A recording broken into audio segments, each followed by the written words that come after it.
ప్రస్తుతం ఆంధ్రప్రదేశ్‌లో కూటమి ప్రభుత్వానికి ఎదురు దెబ్బని చెప్పొచ్చు. ఏదైతే ఒక క్యాబినెట్ ర్యాంకు పదవిలా ఉండే ఏదైతే AP fibre net chairman post ఉందో దానికి జీవీ రెడ్డి రాజీనామా చేశారు. మొన్న 2 రోజుల క్రితం ఆయన ఒక మీడియా సమావేశాన్ని నిర్వహించారు. ఏపీ ఫైబర్ నెట్‌కి సంబంధించి అధికారులు ఎవరు కూడాను సరిగ్గా పని చేయట్లేదని చెప్పి కూడాను తన ఆవేదన వ్యక్తం చేశారు. అంతేకాకుండా రిక్రూట్‌మెంట్ ఏదైతే చైర్మన్‌కి సంబంధం లేకుండా కూడాను ఏదైతే తన శాఖలో ఏదైతే ఏపీ ఫైబర్ నెట్‌లో ఎక్కువగా నియామకాలు జరుగుతున్నాయి. దానికి సంబంధించి కూడాను తను టీడీపీ పెద్దలకు చెప్పినా సరే వారు పట్టించుకోవట్లేదు. ఇంకా ఐఏఎస్ అధికారి దినేష్ గాని తదితరులు గాని వారి వ్యవహార శైలి ఏమాత్రం కూడా బాగోలేదని కూడాను ఆయన ఆవేదన వ్యక్తం చేశారు. అయితే కొద్దిసేపటి క్రితం ఆయన రాజీనామాని అటు టీడీపీ అధిష్టానాన్ని పంపించారు. పార్టీకి కూడా పంపించడం జరిగింది.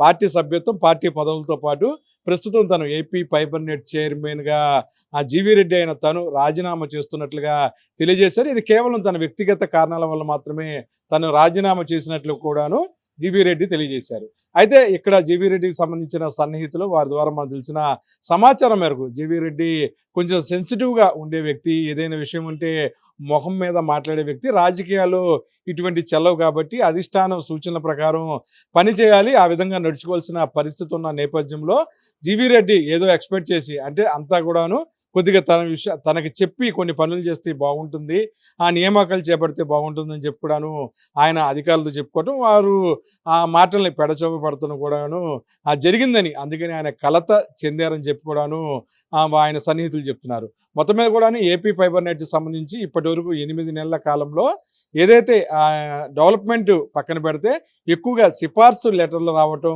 నియామకాలు జరగటం మాత్రమే ఎక్కువగా జరుగుతుందని, దానికి ఆయన బాగా కలత చెందారని, అధికారులు ఎవరు కూడా అందుబాటులో లేరని, మొత్తం మీద కూడాను వ్యవస్థని మార్చాలంటే ఇది అయ్యే పని కాదని చెప్పుకోవడానికి ఆవేదన వ్యక్తం చేశారు. ఏకంగా మీడియా సమావేశంలో ఏపీ ఫైబర్ నెట్‌కి సంబంధించి అధికారులు ఎవరు కూడా పని చేయట్లేదని కూడాను చెప్పడం జరిగింది.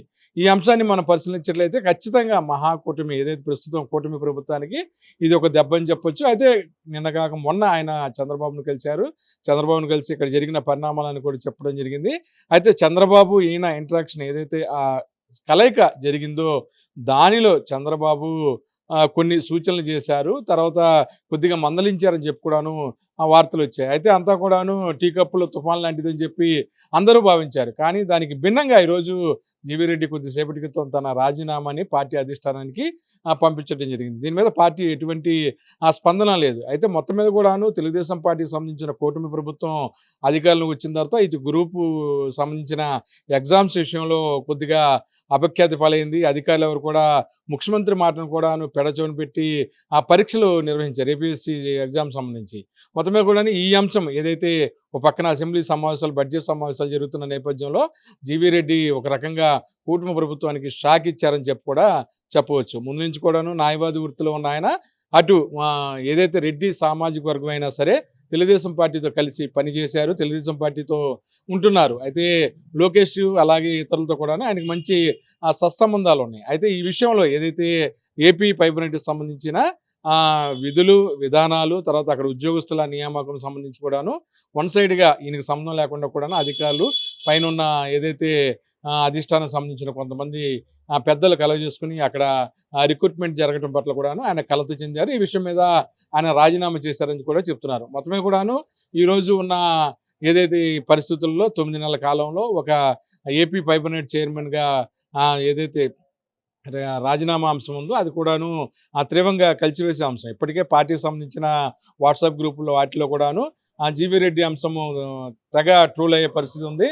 చాలా మంచి వ్యక్తి జీవీ రెడ్డిని తెలుగుదేశం పార్టీ వదులుకోకూడదని చెప్పుకోవడానికి తెలుగుదేశం పార్టీ శ్రేణులన్నీ కూడాను వాట్సాప్లో కార్యకర్తలు వాళ్ళందరూ కూడాను చాటింగ్ చేసే పరిస్థితి ఉంది. జీవీ రెడ్డి అంశాన్ని చంద్రబాబు సీరియస్గా తీసుకొని ఈ అంశాన్ని సెటిల్ చేస్తారనేది కూడా తెలియాల్సి ఉంది. ప్రస్తుతానికి జీవీ రెడ్డి ఫోన్ కూడా అందుబాటులో లేరన్నట్లుగా తెలుస్తుంది. మొత్తమే కూడాను ముఖ్యమంత్రి చంద్రబాబు ఏ విధంగా స్పందిస్తారు, ఈ అంశాన్ని ఎలా డీల్ చేస్తారనేది కూడాను మనం వేచి చూడాలి.